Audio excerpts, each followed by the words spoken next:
So with this unit, we transition from more of a Western perspective over to a more Eastern perspective, and with Russia, we say more Eastern because we're going to discover that they kind of straddle this boundary between West and East. Now, as we take a look at the very large nation of Russia, Moscow, St. Petersburg stand out as critical city centers, as well as Novgorod, Kiev, which is in Ukraine. And this region, as large as it is definitely home to a vast array of ecosystems and peoples. Now, this Russian Federation, which is what it's referred to as, covers 6.5 million square miles.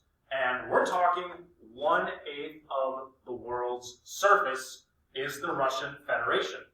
And it stretches from the Baltic Sea in the west all the way to the Pacific Ocean in the east, as well as covering, you can see the Bering Sea amongst others. But in the north, we have the Arctic Ocean, and then we have the Caspian Sea to the south.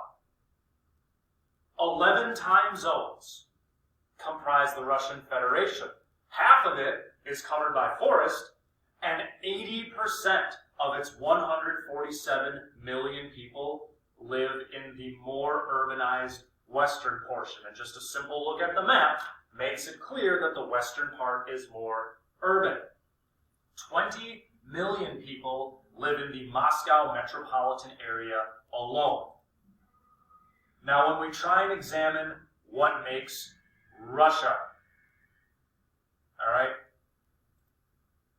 for economic life, the two primary drivers of the Russian economy traditionally were agriculture and trade. And when we say the Russian economy, we're talking about a group of people that became known as the Rus.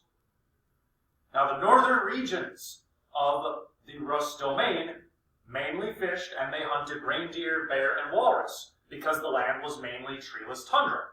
Nomadic peoples would migrate with their herds in the vast grasslands of the steppes, the more inner regions. Most lived in forests where they raised these herds, and they grew crops on small family farms. And this pattern of struggle and living a hard-scrabble life is really essential to the Russian identity. Now, Russian wealth was often measured in its furs and livestock, while the early settlers often ended up becoming part of larger trading networks. So here's the importance of trade. Traders that were Rus used the gold and silver currencies of the Abbasid, or Islamic Empire, and it demonstrated their connections to the larger regional world. It was very common for men to provide their wives with gold or silver necklaces, and many of them, these necklaces have been found to be decorated with small hammers of Thor, demonstrating the Scandinavian migrations that occurred and influenced the Rus. So besides wax and furs, and swords, slaves are one of the main items of trade. Scandinavian merchants sold many of these Slavs that the Europeans coined the word sklavos, which is Latin for Slavic, and it's the source of the word slave. Now, Russia does have a history of geographic isolation because they're surrounded by the Ural, the Carpathian, and Caucasus mountains, and they developed differently than their Western European counterparts. As the area controlled by the Rus expanded into an empire, the most efficient method of control was a top-down administrative system with one ruler reigning supreme. And this is why Russia has such a prominent history of strongman rulers, and they never really shifted into a democratic system. The unforgiving climate also contributes to why the Russians always sought ports that never froze. So the quest for these warm water ports, like in the Black Sea, is a constant within Russian history. And to simplify, the peasants of Russia have really never had an easy life, no matter who was in power. And we see from this image here This was painted in the 1800s, and it's called The Bargain because two nobles are negotiating the sale of a serf girl. That's the subtitle of this, while more peasants look on in the background. Peasants were routinely bought and sold, and even lost over card games. So the life of Russian serfs has never been easy. Amongst the Rus, when we look at religion, the popular story is that in the 980s, Prince Vladimir, or Vladimir I, had emerged as the leader of a group of people known as the Kievian Rus, based out of the trade post of Kiev. And he allowed other religions to kind of make their case as to which religion his people should adopt, because he's looking to use religion as a unifying force. Now, Vladimir sent out 10 good and wise men. He sent out envoys to investigate and determine the different religious practices, including the practices of what was called the Volga Emirate. So it was an Islamic group that lived along the Volga River. He sent envoys to the Franks, which were Western Christians, and the Byzantines, Eastern Christians. Now, the Franks were viewed as having little to nothing to offer. The Muslims didn't allow alcohol, which was viewed as unacceptable. But a visit to Constantinople impressed the envoys. And specifically, these envoys were impressed by the mighty Hagia Sophia, stating that we knew not whether we were in heaven or on earth. So, after a marriage to a member of the Byzantine royalty, Vladimir converted his people to Orthodox Christianity, and it continues to play a vital role in Russia today. And the church you see here, with its distinctive golden onion domes, is actually in Russia. Or I should say Alaska. It's in Russian Alaska. They colonized Alaska. They were the first Europeans to do so, and that influence remains today. And even the story of the Cyrillic Alphabet follows this trend towards Orthodox Christianity. The Byzantine brothers, Cyril and Methodius, set out to convert the Slavs of Moravia, which Moravia is in modern-day Czech Republic. The two were successful because they preached in the native Slavic language, and their followers perfected the alphabet you see here. They perfected the Cyrillic alphabet so that these Slavs could read in their native language. Now, the creation of a Slavic alphabet set off an era when the Roman Catholic and Orthodox churches were competing for converts among the Slavs. And even to this day, Russians and Slavs follow the Orthodox faith, and they use this Cyrillic alphabet, while the Poles, Czechs, and Croatians use the Roman alphabet and are Roman Catholic. Now, most people lived in forested areas, but as the centuries go on, there are cities such as Novgorod and Kiev that accumulate about 30 to 50,000 inhabitants. So they mainly amount to trading posts, but they're also the centers of crafts, such as glassmaking.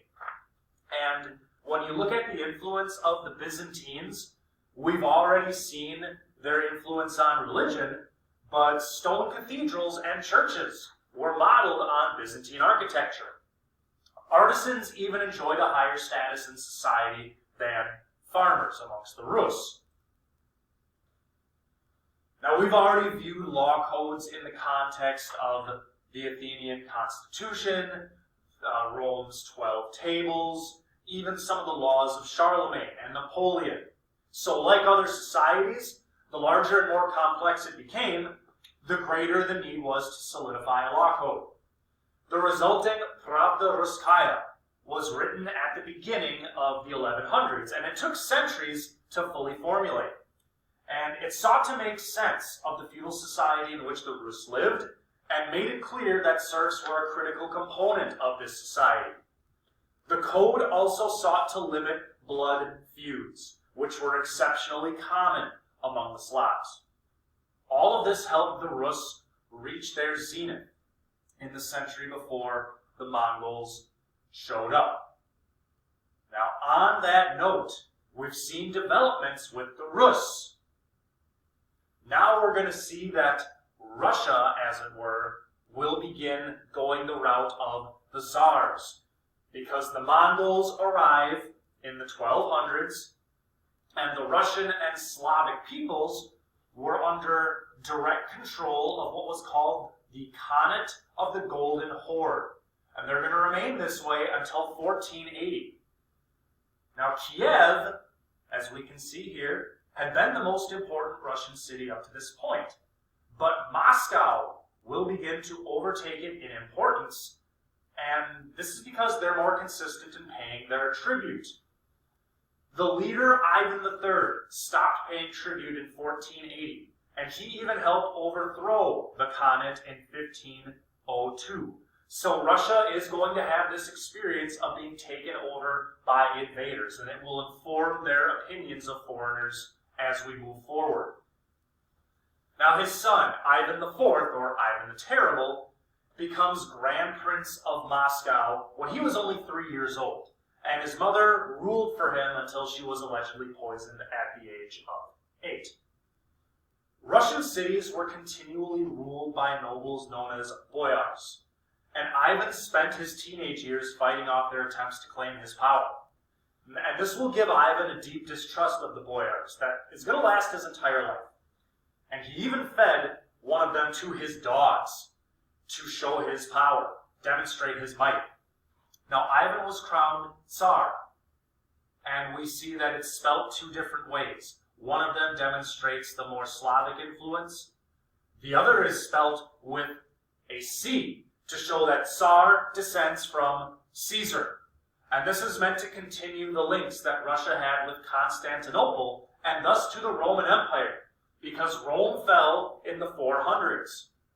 By this time, Constantinople, which heavily influenced Russian religion, has fallen. So by claiming the title of Tsar, it provides them with what they view as a legitimate link to the Roman Empire. And Moscow was often styled as the Third Rome. And his early years did show promise because he established a new law code and he updated the military. But when his wife died, he became very paranoid. And, his name's Ivan the Terrible, that's how history remembers him. He uses this as an excuse to torture and execute his enemies. And he even did this to his enemies, or who he viewed as his enemies within the Orthodox Church. And the church was always supposed to be a check on Russian leaders. Now, following the death of Ivan's son, the boyars will wrestle for control. This is often called the time of troubles, because there's no clear successor to the title of Tsar. Now, eventually, in 1613, the nobles will offer the title to Michael Romanov, and his Romanov line will rule Russia for the next 300 years. The last of the Romanovs will reign during World War I. So all of these different themes of a hardscrabble life amongst the serfs, of Orthodox Christianity, and even little contact with the West due to geographic isolation and Mongol control. All of this is going to take the Russians in a very different direction than their Western European